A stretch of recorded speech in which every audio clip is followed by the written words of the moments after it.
Fue un imperio de dimensiones nunca igualadas. Misterioso, extremadamente violento e infinitamente inventivo. Solo un imperio ha sobrevivido durante 4000 años. China.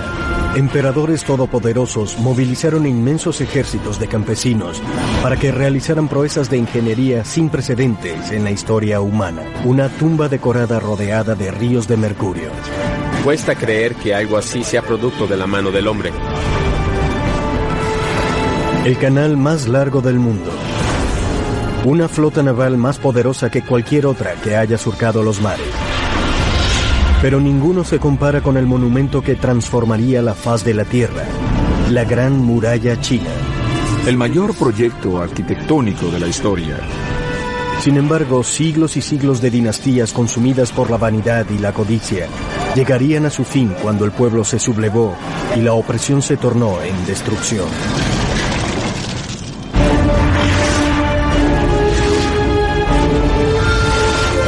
Construyendo un imperio, China.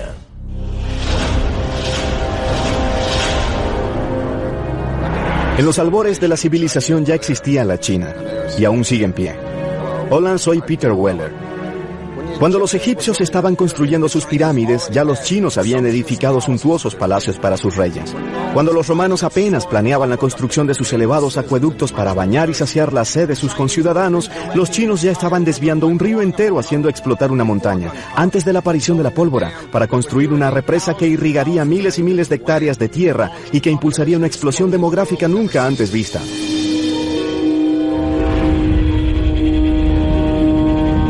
Hace 4000 años, la civilización china floreció y se expandió a lo largo de un vasto territorio, un tercio más grande que Estados Unidos. Sin embargo, China vivió sumida en el caos durante varios siglos. Los diversos reinos batallaban entre sí por el control del poder. Era un territorio asolado por los combates y conflictos. La China actual estaba formada en el pasado por varios estados que luchaban entre sí por el poder. A este periodo se le llamó Período de los Estados en Guerra. En el siglo III a.C., un reino emergió como el más poderoso y el más despiadado. Una provincia occidental, tierra de gente hostil y guerrera. Eran hombres ambiciosos, intimidantes, y estaban decididos a conquistar y a unificar los 7 reinos. Eran llamados los Qin. La unificación de este territorio crearía un imperio como nunca antes se había visto. Los Qin prosperaron en una región que era fértil y llana, con acceso a las principales rutas comerciales, como la famosa Ruta de la Seda. Esas rutas permitían llegar a los confines de China y más allá. Con el tiempo, los Qin aventajaron militarmente a los otros reinos gracias a 2 atributos. De los pueblos nómadas y bárbaros vecinos, aprendieron a cabalgar como maestros. Al mismo tiempo, transformaron sus tácticas de guerra. Hasta entonces, las guerras las habían librado pequeños pelotones de nobles a bordo de carruajes. Pero el descubrimiento de nuevas tecnologías para forjar metales permitió la producción en masa de armas y la aparición de un nuevo tipo de guerrero. El soldado de a pie. En esa época, el incremento en el uso del hierro coincidió con el surgimiento de ejércitos de mayor tamaño, así que fue posible fabricar más armas. Gracias a esta innovación táctica, los Qin lanzaron una ofensiva para conquistar toda China. Tras la caída de los demás reinos, los Qin enfrentaron un nuevo desafío: cómo obtener rápidamente alimento suficiente para hacer mover su ahora gigantesco ejército. La responsabilidad recayó en un hombre. Su nombre era Li Bing, un oficial Qin que era uno de los mayores ingenieros hidráulicos de su época.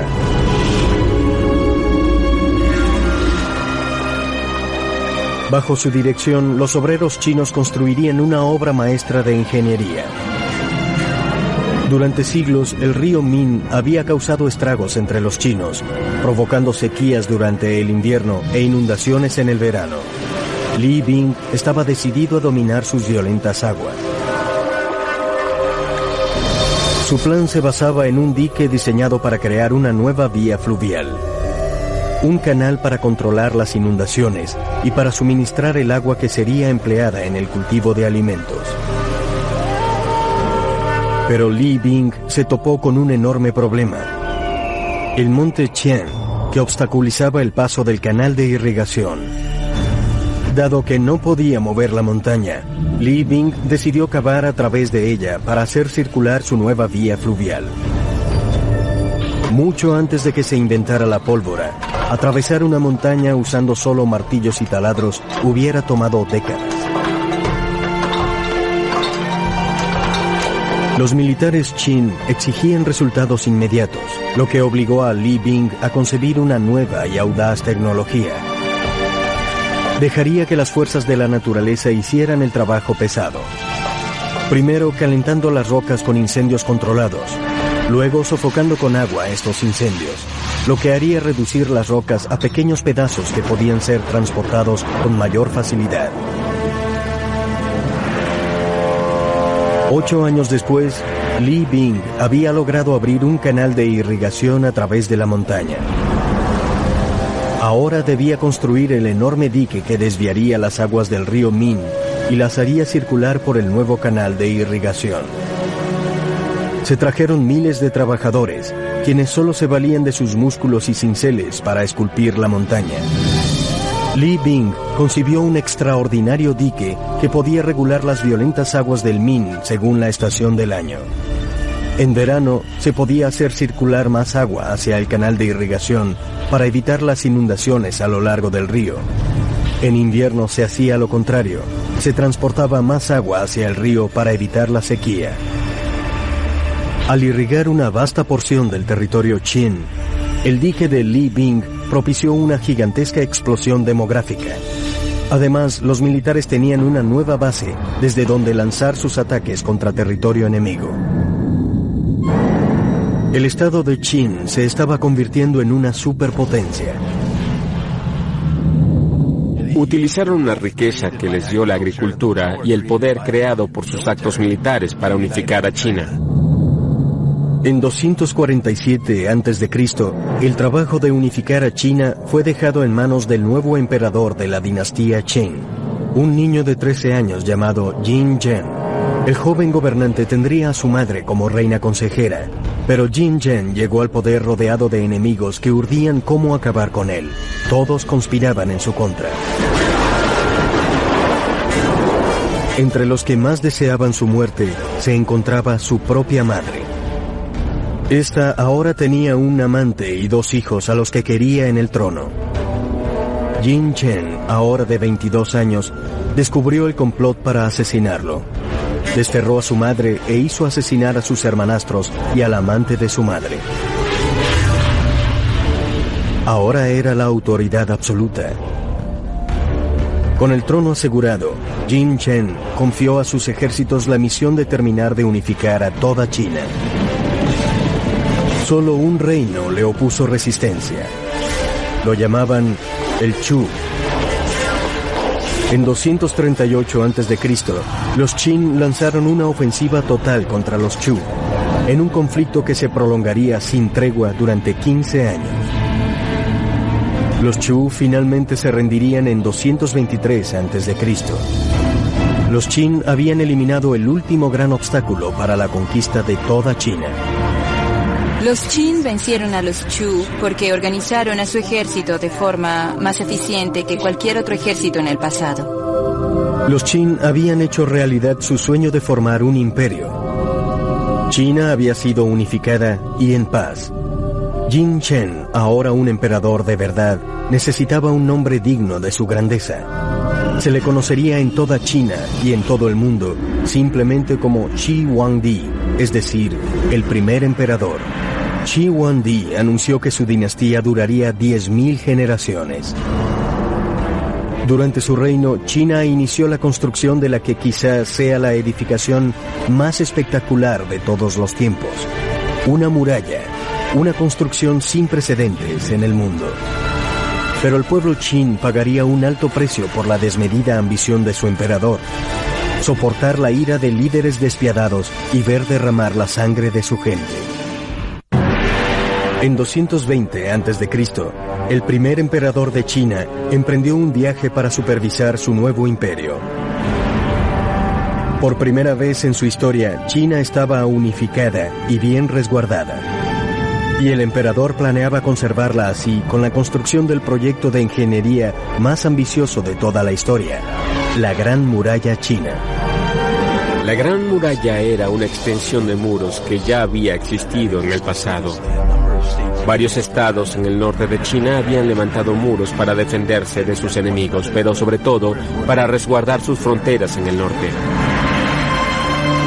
Sigue siendo hasta el día de hoy una barrera infranqueable, aún no superada por la ingeniería moderna, que separa a China del mundo exterior, a lo largo de una frontera que se extiende miles y miles de kilómetros.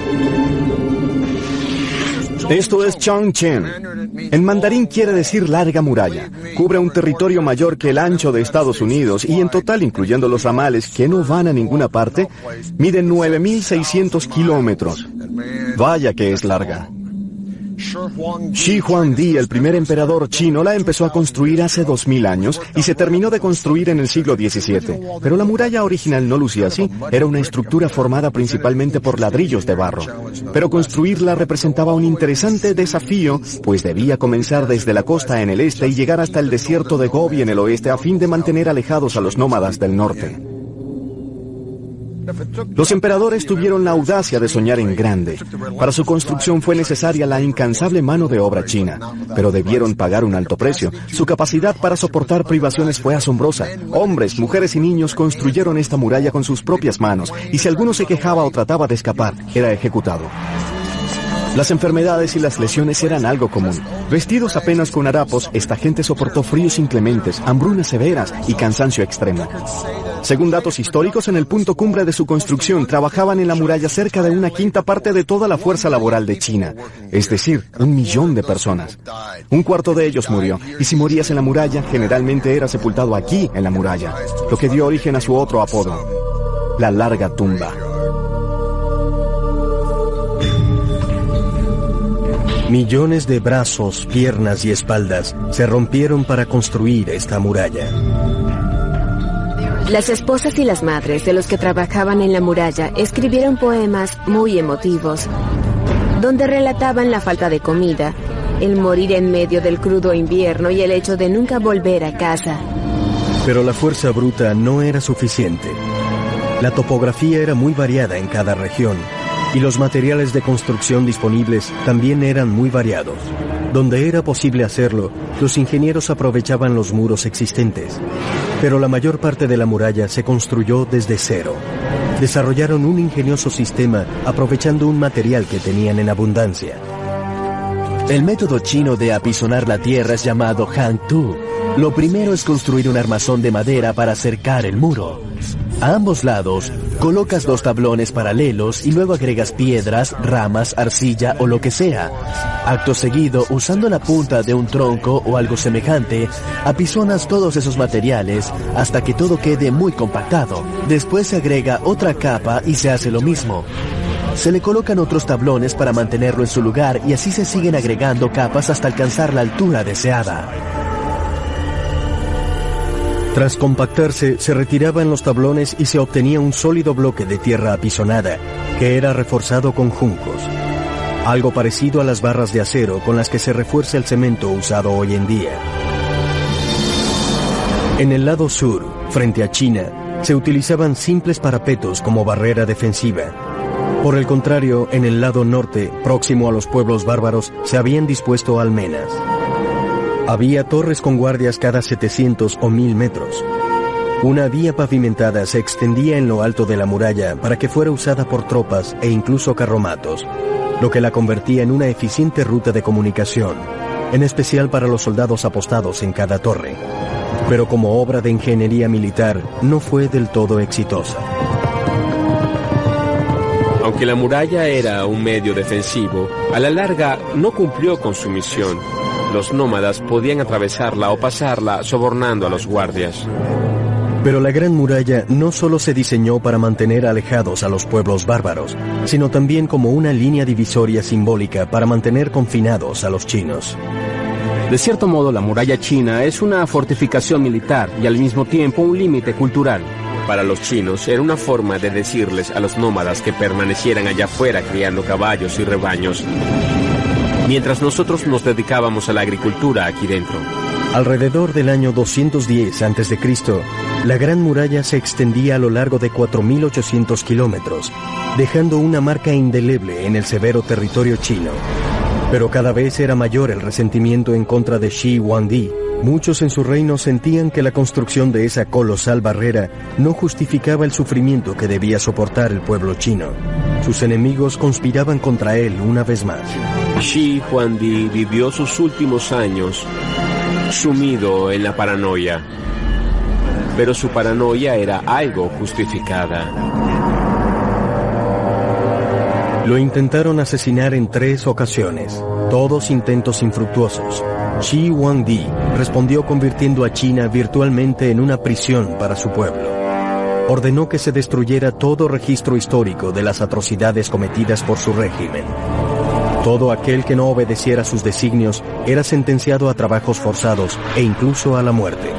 Unas 400 personas fueron enterradas vivas como una advertencia a aquellos que se expresaban en contra del régimen. Incluso cuando el hijo mayor se opuso a medidas como esta, fue desterrado. La brillante visión de Shi Huangdi había transformado a China en un gran imperio, pero debió pagar un precio muy alto, caer en la locura.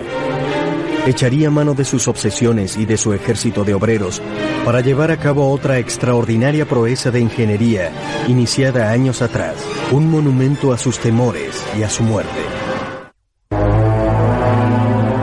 Alrededor del año 220 a.C., Shi Huangdi, emperador Qin, había unificado China por primera vez.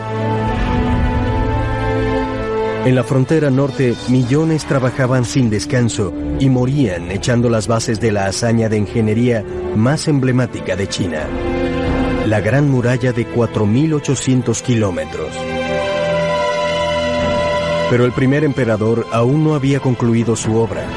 Mientras se mantenía luchando contra otros reinos y contra sus propios demonios, Shi Huangdi empezó a acuartelar casi 700.000 hombres cerca de su capital en el centro de China para construir el más personal de sus proyectos de ingeniería. Una tumba épica que había empezado a planear a los 13 años de edad. Era un proyecto monumental que exigía la mano de obra de miles y miles de personas durante largo tiempo. Por su diseño, era la mejor tumba y la de mayor tamaño en toda China. En 1974, unos granjeros que cavaban un pozo se toparon con la estatua de un antiguo guerrero chino. El misterioso busto de terracota sería la puerta de entrada a uno de los mayores descubrimientos arqueológicos de todos los tiempos. El túmulo es enorme. Siempre se supo que era el túmulo funerario del primer emperador. Lo sorpresivo fue encontrar el ejército de guerreros de terracota más o menos a 1 kilómetro al este de la tumba que vigilaban. Todos los años desde la década de los 70, las excavaciones han dejado al descubierto más de 5 grandes fosas. Los rostros individualizados, las vestiduras y las armaduras sugieren que cada uno de estos guerreros fue moldeado a partir de seres humanos. La precisión y el detalle de las esculturas y el acabado de la arcilla son inigualables. Estos guerreros representan un logro colosal y algunos los consideran el mayor hallazgo arqueológico del siglo XX. Pero son solo la punta del iceberg, porque este ejército fantasma solo sirvió como antesala a una de las hazañas de ingeniería más fantásticas que el mundo haya conocido: la opulenta tumba de Shi Huangdi. Cada estatua mide entre 1,73 y 1,87 metros, unos gigantes para la época. Algunos pesaban hasta 270 kilogramos. Pero fue la terracota la que más asombró a los equipos de excavadores. La arcilla poseía una dureza nunca antes vista evidencia de que los artesanos de Shi Huangdi habían desarrollado una nueva tecnología revolucionaria. Calderas donde se cocían las estatuas a temperaturas de más de 1000 grados centígrados. Los arqueólogos descubrieron posteriormente 3 grandes fosas llenas de soldados terracotas que custodiaban la tumba del primer emperador. Una sola fosa contenía más de 6000 guerreros y caballos de tamaño natural en formación de batalla. En una segunda fosa se descubrieron 1300 soldados de las fuerzas de élite de Shi Huangdi, entre ellos arqueros, carromatos y jinetes. La tercera fosa, con 68 figuras y un carromato, era el comando central de todo el ejército, el cuartel para la defensa del imperio de Shi Huangdi, incluso en el más allá. La armadura fue esculpida con sumo detalle. Se observa que la armadura era de cuero laqueado, que las botas tienen tacos en las suelas para ayudarlos a correr en el lodo, que los soldados llevan cascos que indican rango.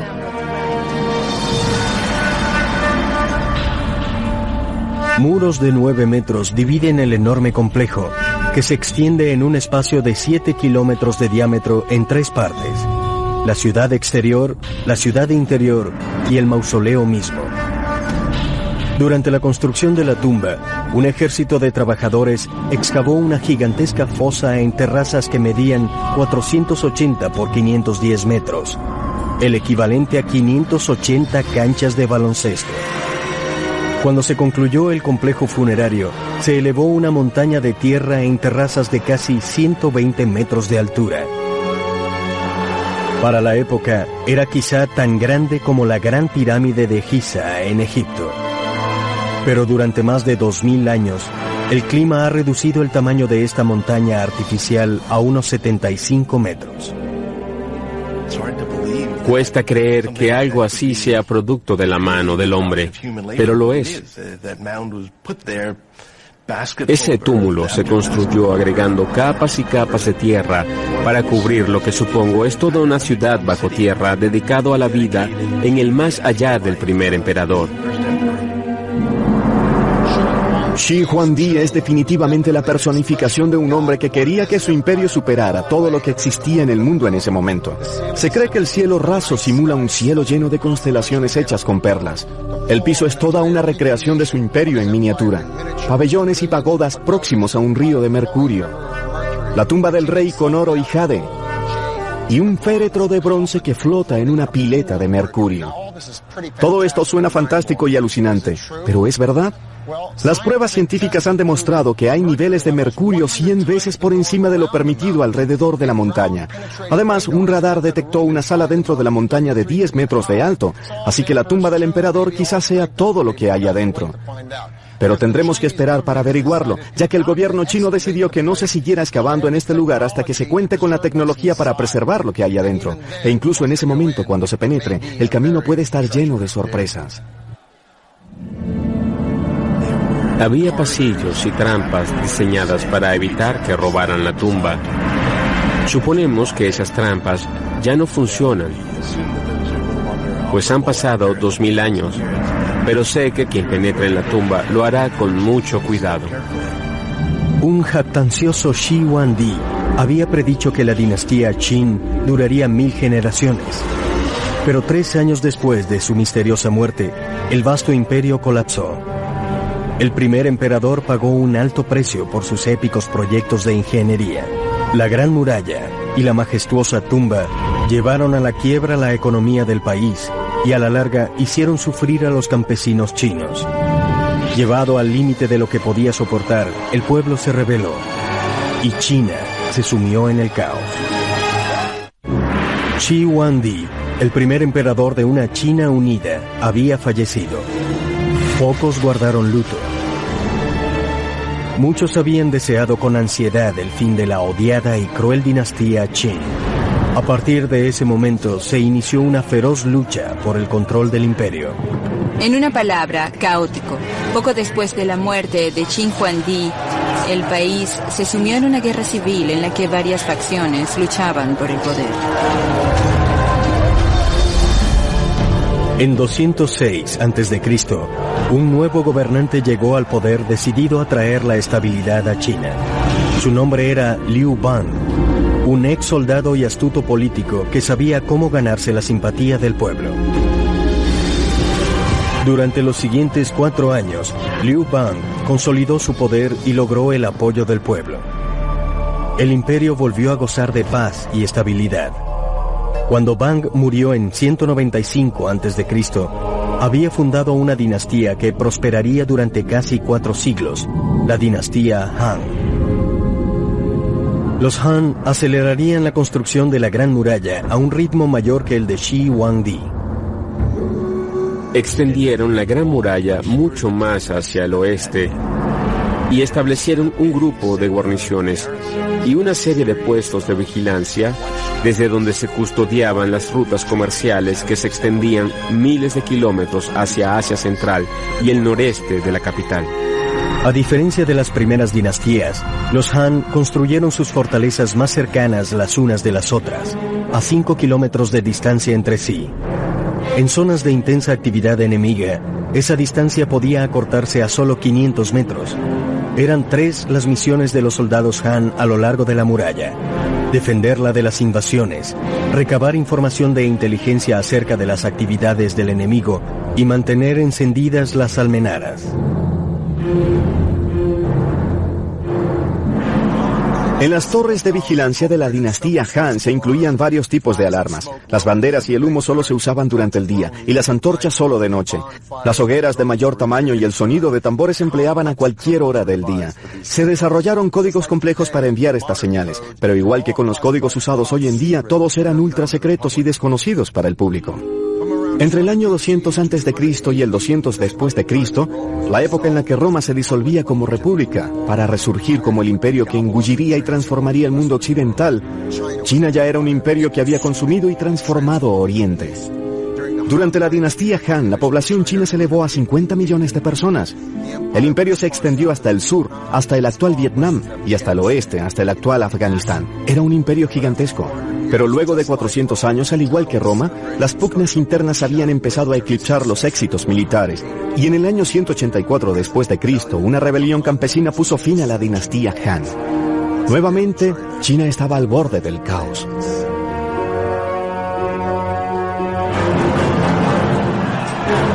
Durante 3 siglos, la guerra, la traición y la muerte dominaron al imperio chino. Y nuevamente fue necesaria la violencia para acabar con esta época turbulenta. En el siglo VI, un pueblo del norte, los Sui, se propusieron ponerle fin al caos reinante, conquistando todo el imperio hasta que China quedó unificada de nuevo por primera vez desde la caída de la dinastía Han 3 siglos antes. El emperador Yang Di construiría su imperio sobre las bases echadas por los casi 1000 años de dinastías que le precedieron. A diferencia de los anteriores emperadores que se habían dedicado a fortalecer China para defenderla del mundo exterior, Yang Di consagraría todas sus energías en fortalecer el funcionamiento interno de su imperio. China es un territorio vasto, y sus vías fluviales servían como medio de transporte eficiente para recorrer grandes distancias. 2 ríos de gran tamaño atravesaban el país de este a oeste: el río Yangtze en el sur y el río Amarillo en el norte. Pero estaban a miles de kilómetros de distancia. China era un territorio dividido. Yang Di decidió hacer algo al respecto. Se propuso unir el norte y sur de China mediante una gigantesca arteria central, un gran canal, una especie de autopista hidráulica para los comerciantes, los soldados y los ciudadanos. Eran muy comunes en China los proyectos de infraestructura de grandes dimensiones. Buscaban las vías fluviales existentes y trataban de hallar zonas para conectarlas y unirlas con todo el canal. Querían sacarle provecho a la geografía. Este gigantesco proyecto de construcción tomaría más de 1 millón de días de trabajo, la mayor parte de ellos dedicados a excavar. Las condiciones de vida y de trabajo eran horrendas, severas y primitivas. Decenas de miles murieron de hambre, cansancio y enfermedades. Muchos simplemente murieron a causa de los castigos de los capataces. Se necesitaron más de 24 compuertas para crear una red masiva de canales. Cada vez que se topaban con una masa de agua, necesitaban edificar una compuerta para que sirviera de barrera entre el canal y el lago o río. Cuando se encontraban con cuestas muy elevadas, debían construir compuertas para elevar el nivel del agua y eludir cualquier elevación en el terreno. Se necesitaron 5 millones de trabajadores durante más de 6 años para construir el Gran Canal. Cuando se concluyó su construcción, el canal se extendía a lo largo de 1920 kilómetros. Era el proyecto de construcción de un canal más largo y ambicioso sobre la faz de la Tierra en el momento. Al conectar el río Amarillo con el Yangtze, el Gran Canal permitía ahora que se recorrieran hasta 72 kilómetros al día, transportando bienes. Las ciudades más importantes a lo largo del canal se convirtieron en centros para el comercio de seda, porcelana y algodón. Los mercaderes y los artesanos suministraban bienes manufacturados a los mercados de todo el país. En términos económicos, el canal facilitó el comercio interregional y creó puestos de trabajo para mucha gente con su construcción, mantenimiento y transporte de bienes y personas. Al igual que el Nilo en Egipto, el canal vinculó al norte y el sur, lo que fortaleció las bases de un imperio unificado. El canal fue un tremendo generador de riqueza. Los poetas podían viajar, los pintores podían vagar libremente y pintar paisajes. Fue todo un motor de desarrollo cultural, no solo a lo largo de su ruta, sino también al influir más allá de sus confines. Tras completar su proeza de ingeniería, el emperador Yang Di decidió realizar una gira triunfal por el Gran Canal. Fue un espectáculo de mal gusto, con un séquito de miles de personas que viajaban rodeadas de una opulencia que rayaba en lo obsceno. El emperador recorrió el canal a bordo de barcazas imperiales muy hermosas y lujosas. Pasaría la mitad de un año disfrutando del soleado sur.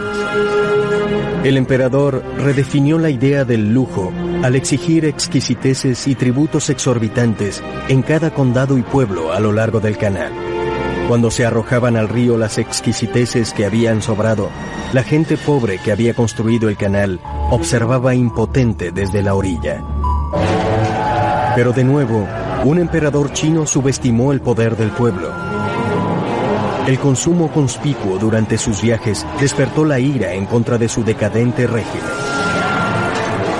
En el año 618 después de Cristo, los campesinos se rebelaron organizando levantamientos en todo el país. China se vio sumida en el caos nuevamente.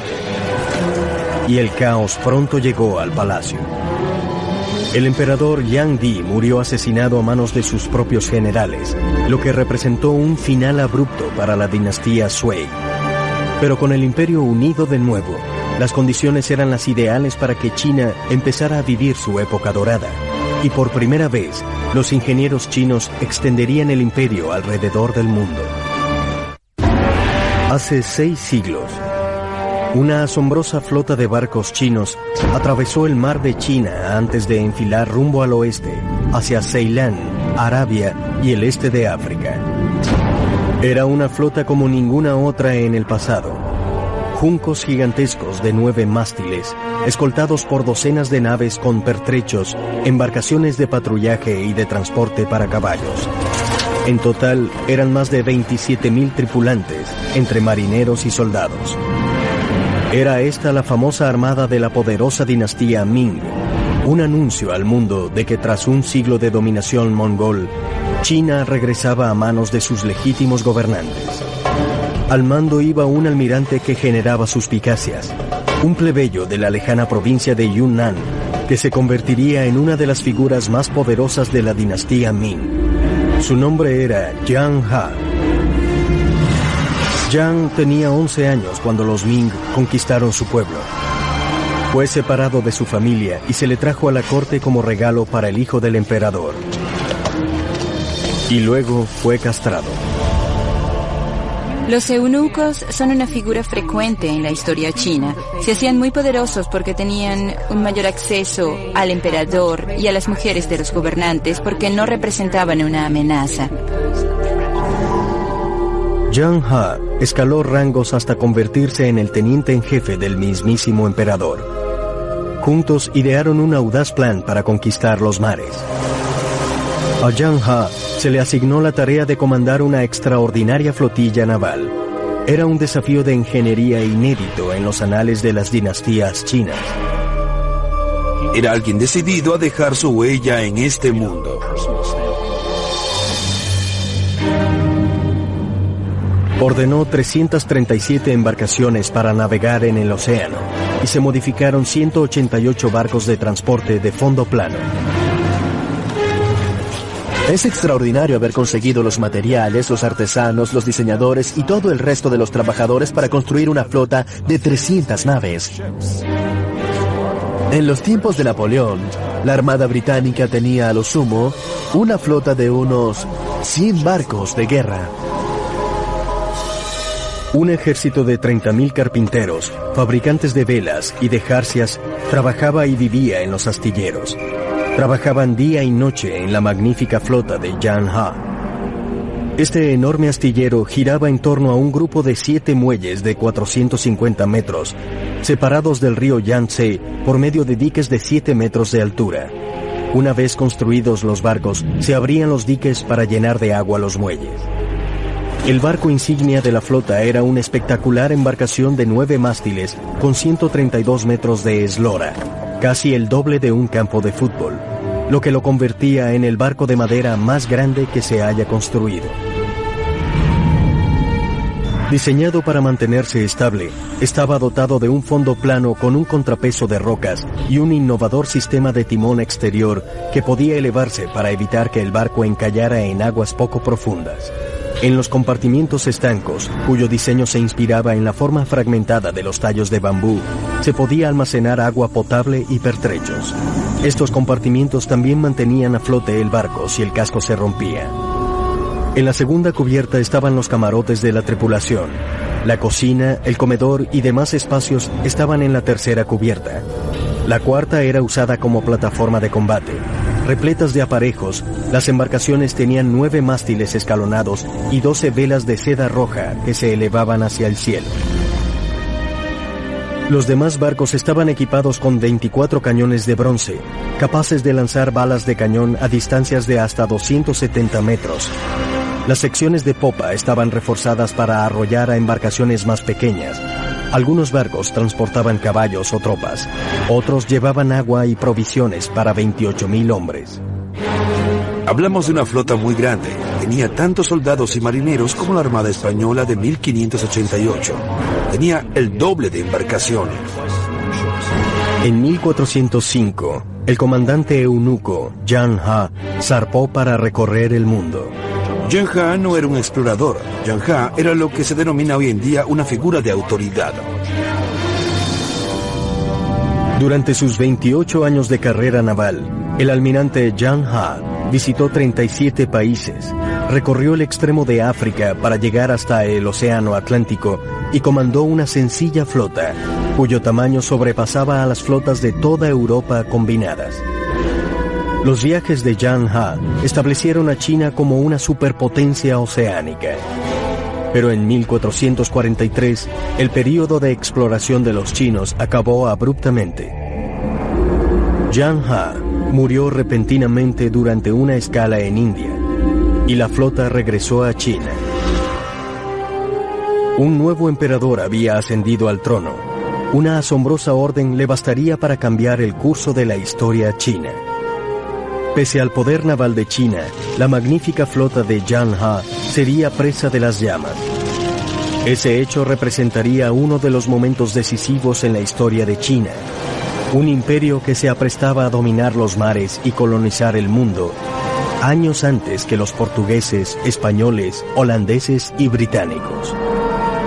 Bajo el mando del nuevo emperador, todas las embarcaciones fueron destruidas. Incluso se eliminaron todos los registros de todas las expediciones de Zhang He. La era de exploración china llegaba a su fin. la puerta se cerró por completo. Los barcos desaparecieron y terminó así la promesa de poder y conquista del mundo. Hasta hoy sigue siendo un misterio por qué el emperador tomó esta decisión. En 1449, 16 años después de que el imperio se aislara de nuevo, retornó el viejo enemigo de China. Las fuerzas mongoles lanzaron una ofensiva total. Al igual que las grandes dinastías que le precedieron, la dinastía Ming recurrió de nuevo a la muralla en busca de protección.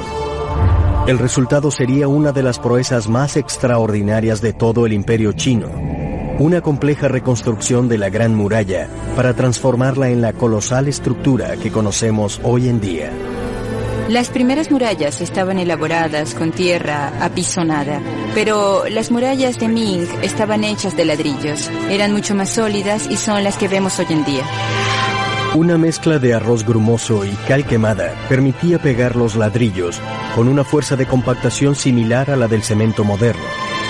La construcción de fortificaciones militares en la Gran Muralla alcanzó su punto cumbre bajo el Imperio Ming. En las zonas militares se construyeron murallas dobles, fortalezas, pasajes y otros elementos adicionales. Torres de vigilancia de varios tamaños y formas servían como refugios o simplemente como estaciones para enviar señales en la muralla. A las torres de refugio se les dotó de un tamaño suficiente para almacenar comida y armas, además de servir como cuartel general para los soldados. Una escalera interna conducía hasta lo alto de la torre, con pequeñas aberturas a cada lado para uso de los centinelas. Se perfeccionaron los sistemas defensivos al añadir varios elementos, entre ellos la artillería.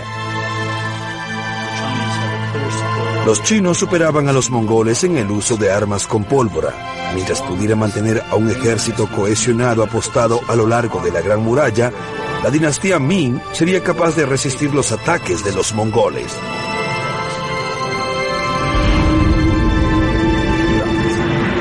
Hacia el final de la dinastía Ming, se extendieron más de 9.600 kilómetros de muros, incluyendo sus muchas curvas y desviaciones hacia el norte de China.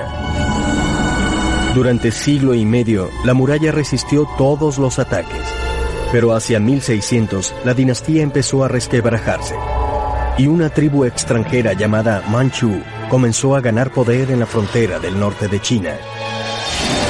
El 26 de mayo de 1644, Beijing finalmente cayó en manos de las fuerzas manchú. A los chinos les tomaría más de 250 años expulsar a los invasores del norte. Pero cuando lo lograron, emergió un nuevo reino chino, uno sin precedentes, la China comunista. La Gran Muralla simboliza mejor que cualquier otra cosa la imaginación y el poder imperecedero de los chinos. De todas las civilizaciones que llegaron a ser imperios, solo una ha evitado caer en el olvido que suele sepultarla. Los emperadores van y vienen. Durante miles y miles de años, la dedicación, visión, capacidad de recuperación y brillantez de este extraordinario pueblo le ha permitido saborear las mieles del triunfo una y otra vez, mientras que otras culturas simplemente se han disuelto o desaparecido. En los albores de la humanidad, los chinos ya estaban aquí, y siguen aquí, y aún no han terminado. Soy Peter Weller para The History Channel.